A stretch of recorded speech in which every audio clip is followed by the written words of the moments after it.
Hay historias que no terminan con la muerte. Doña Elvia, una mujer común de un pueblo oaxaqueño, predijo el día exacto en que moriría. Y no estaba sola. Su obsesión por ser madre la llevó a lo imposible. Y lo que nació de ese deseo todavía acecha en la oscuridad. Una sombra sin rostro. Una voz que se escucha solo en los sueños. Y una niña llamada Ayarín. Nadie debería estar aquí. Y sin embargo su legado continúa. Hoy te contaré el extraño caso de Doña Elvia. Si te atreves a escuchar, dicen que hay casos que te eligen, no al revés. Y aunque me dedico a estudiar fenómenos paranormales desde hace más de una década, ninguno me marcó tanto como el de Doña Elvia. Recibí el expediente una mañana de marzo. En una carpeta amarillenta con el sello del archivo estatal, el encabezado decía: Caso 1143. Muerte súbita de Elvia Ramos Hernández. Posible trastorno disociativo con episodios de histeria colectiva.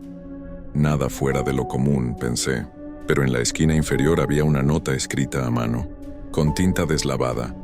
Murió el día que ella misma predijo. Ahí fue cuando todo cambió. Doña Elvia había muerto el 12 de junio de 2020 en un hospital psiquiátrico del Estado de México. No tenía antecedentes médicos graves, salvo ansiedad crónica, pero en los meses previos había asegurado a sus vecinos que el ángel que la acompañaba le había revelado la fecha exacta de su muerte. El personal del hospital reportó una escena extraña.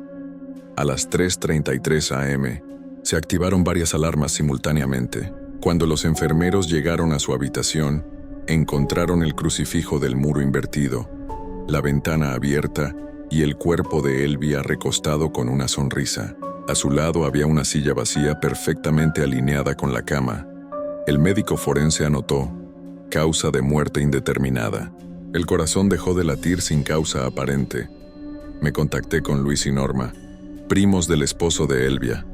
Vivían en Ecatepec y habían sido su única familia cercana durante los últimos años. Nos pidió que la ayudáramos a mudarse, me dijo Norma, con la voz temblorosa. Decía que el pueblo donde nació estaba maldito, que su madre la llamaba desde el pozo. Elvia llegó con pocas pertenencias: una caja de velas, una libreta de rezos y una tabla de madera tallada con símbolos extraños. Norma pensó que era una artesanía indígena. Yo sabía que no lo era. Era una ouija, antigua, hecha a mano. Luis recordaba que desde el primer día, Elvia insistió en colocar una silla adicional en el comedor. Decía que era para su ángel de la guarda. Nunca faltaba esa silla, añadió Luis. Si alguien la movía, ella se alteraba, gritaba, y decía que el ángel se enfadaba. Años de trabajo me han enseñado a no juzgar. Cuando alguien dice ver o escuchar cosas, casi siempre hay una causa emocional detrás. Así que empecé con lo básico: antecedentes familiares, traumas, contexto religioso. Su madre había sido curandera, su abuela también, y ambas murieron en circunstancias poco claras. En una de las entrevistas, Norma me confesó algo más. Un mes antes de morir, Elvia le dijo a una vecina que la deuda estaba pagada, que su hija la esperaba del otro lado. No había registros de que tuviera hijos, pero en los informes del hospital figuraba un diagnóstico de psicosis posparto antigua. Cuando pedí los archivos médicos de su pueblo natal, descubrí que había dado a luz años antes en condiciones rurales sin hospital. El bebé murió al nacer, o al menos eso se reportó. Nadie supo dónde lo enterró. Decidí viajar a su pueblo, San Miguel de las Cruces, Oaxaca. Un lugar pequeño, aislado entre cerros y neblina. Los pobladores todavía hablaban de Elvia con miedo. Algunos decían que era una bruja, otros, una víctima. Una anciana llamada Teresa me recibió en la plaza. «Usted viene por la loca», me dijo sin rodeos. No estaba loca, señorita. Lo que vio era real. Teresa me llevó hasta la casa de Elvia, una construcción vieja de adobe, con símbolos grabados en las puertas y cruces torcidas en las paredes. En el suelo del patio había un pozo seco, y sobre la tapa otra silla vacía. Ella hablaba con el pozo, susurró Teresa. Decía que ahí vivía su madre, que cada noche le pedía que devolviera lo que le quitó. Le pregunté qué significaba eso. La anciana solo me miró con terror. Elvia no podía tener hijos. Hizo un trato. De acuerdo con los registros parroquiales, Elvia fue con su madre a visitar a un brujo cuando tenía 23 años. El hombre les advirtió: si fuerzas el destino, una vida nacerá, pero otra deberá pagar el precio. A los pocos meses, la madre de Elvia murió repentinamente, y Elvia anunció que estaba embarazada. Los vecinos juraron que nunca la vieron con el vientre crecido. Aún así, semanas después, se escucharon llantos de bebé desde su casa, pero nadie vio al niño. Cuando intentaron ayudarla, Elvia salió al patio y gritó: «Ya me lo dieron, no se lo llevarán». Días después desapareció del pueblo. 40 años más tarde, su nombre reaparece en el Hospital Psiquiátrico del Estado de México. Misma fecha de nacimiento, misma firma y los mismos patrones: hablar con una silla vacía, murmurar nombres antiguos, predecir su propia muerte. Lo más inquietante fue lo que encontré en su libreta de rezos: páginas arrancadas, y en una de ellas, escrita con sangre seca, una frase: «Mi hija duerme en el agua, cuando despierte vendrá por mí». Regresé al pozo. No esperaba encontrar nada, pero la tapa de madera estaba rota, dentro solo oscuridad, y el eco de lo que sonaba como un llanto muy lejano. Grabé el sonido con mi teléfono, pero al reproducirlo, no había nada, solo un zumbido constante como una respiración. Días después, revisando las grabaciones de entrevistas, noté algo imposible. En una de las cintas donde Norma hablaba, se escuchaba otra voz de fondo, una voz grave, distorsionada, que decía: «No sigas, Alicia, ella ya pagó». Revisé los archivos de audio una y otra vez. La voz estaba ahí, no era eco, no era interferencia, era una voz que me llamaba por mi nombre. Esa noche soñé con Elvia. Estaba sentada frente a mí, en la misma silla del hospital, su rostro pálido, la mirada vacía. Me dijo: «No era un ángel, doctora, era mi guardián», y me prometió que cuando muriera me dejaría verlo. Solo una vez más. Desperté con las luces parpadeando y mi grabadora encendida. Repetía la misma frase una y otra vez: 12 de junio, 3:33. Dormí poco esa noche. Había pasado horas revisando las grabaciones, intentando explicar la voz. Pensé en interferencia, en un error de edición, en cualquier cosa racional, pero al mirar la pantalla, vi algo que no debía estar ahí. Una sombra. No era un reflejo, era la figura de alguien alto, delgado, que se mantenía inmóvil detrás de mí mientras entrevistaba a Norma. Congelé la imagen. No había nadie más en esa habitación. Y sin embargo, la sombra se reflejaba en la ventana, como si estuviera viva. 2 semanas después, el municipio me autorizó el ingreso formal a la vieja casa de Elvia, en San Miguel de las Cruces. Fui con Arturo, mi asistente de campo y un camarógrafo local. La casa parecía suspendida en el tiempo. El polvo cubría todo, pero no había telarañas, como si alguien hubiera estado allí hasta hace poco. En el comedor todavía había 5 sillas alrededor de la mesa, y una de ellas, la más gastada, tenía marcas en el suelo, como si hubiera sido arrastrada muchas veces hacia la misma esquina. Allí, en la pared, encontramos símbolos grabados con cuchillo, círculos concéntricos, cruces invertidas y un nombre repetido una y otra vez: Ayarin. Arturo me preguntó qué significaba. No lo sabía, pero el aire dentro de la casa empezó a sentirse más pesado. Pusimos los equipos de registro ambiental y sensores térmicos. A los pocos minutos, el micrófono empezó a captar voces de fondo. No eran claras. Sonaban como murmullos en un idioma que no reconocí. Luego se escuchó una palabra nítida, una voz femenina, susurrando: «Doctora». Entre los restos del dormitorio encontramos una caja metálica con un cuaderno dentro. Era el diario de Elvia. Las primeras páginas eran rezos y plegarias, pero conforme avanzaban el tono cambiaba. Ya no le hablaba a Dios, le hablaba a él. «Mi ángel no duerme. Me observa cuando respiro. Dice que me ama, que pronto seremos uno.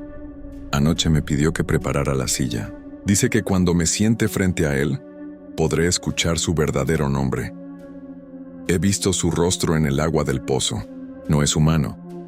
El último registro estaba fechado el 11 de junio de 2020, un día antes de su muerte. «Mañana vendrá por mí. He cumplido mi promesa, y ahora él cumplirá la suya». Decidimos quedarnos a registrar actividad nocturna. Colocamos cámaras, detectores de movimiento y micrófonos. A las 2:47 a.m., El sensor del pozo se activó. Salí con Arturo y el camarógrafo. El viento había cambiado. Ya no olía a tierra húmeda, sino a algo agrio, como metal oxidado. Cuando iluminamos el pozo, el agua, que debería estar seca, reflejaba una superficie líquida, y en ella se formó una silueta humana.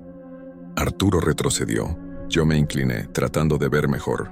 El reflejo se movió, pero no seguía mis gestos. Sonreía. «¿Quién eres?», pregunté sin pensarlo. La voz que respondió no salió del pozo, sino de mi grabadora que había dejado en el suelo. «Soy el que cuida lo que nació sin permiso». El agua del pozo comenzó a agitarse violentamente. Arturo gritó que nos fuéramos. El camarógrafo tropezó y cayó. Yo corrí hacia él, pero al levantarlo, vi detrás suyo una sombra de 2 metros de altura, con brazos largos como ramas secas. No tenía rostro, solo un vacío que parecía absorber la luz. Disparé el flash de la cámara y desapareció. Al revisar las grabaciones al día siguiente, descubrimos algo que no vimos en persona. En el fotograma del instante del flash, la sombra sostenía algo. Una tabla de madera, la misma ouija que Luis y Norma habían entregado para su destrucción meses atrás. Pero esa tabla había sido quemada. Yo misma presencié cómo se redujo a cenizas. Llamé a Norma. Me dijo que, tras nuestra visita, los trabajadores que limpiaban la casa encontraron otra idéntica, escondida bajo el piso del comedor. En la superficie, tallado con precisión, había un nombre nuevo: Alicia. Esa noche soñé con Elvia otra vez. Estaba sentada frente a mí, en la misma silla vieja, su piel gris, los ojos hundidos. «No debiste venir». «Necesito entender», le dije. «¿Quién era él?» «No es un quién, es un qué. ¿Qué quiere?» «Lo mismo que todos los guardianes, cobrar lo que se prometió». Al despertar tenía el cuerpo frío, el corazón acelerado, y sobre mi mesa de trabajo, una hoja que no existía antes, la última página arrancada del diario de Elvia. «Si lees esto, ya te eligió». Decidí volver a casa de Norma, con la esperanza de confrontar el origen del objeto. Cuando llegué, ella estaba sola. Luis había muerto semanas antes de un paro respiratorio. «Desde que vinieron, las luces se apagan solas», me dijo. «Y la silla se mueve». Entramos al comedor. Las 5 sillas estaban como siempre, excepto una. La quinta estaba del otro lado de la mesa, perfectamente colocada frente a la puerta. Norma intentó moverla. El aire se volvió helado.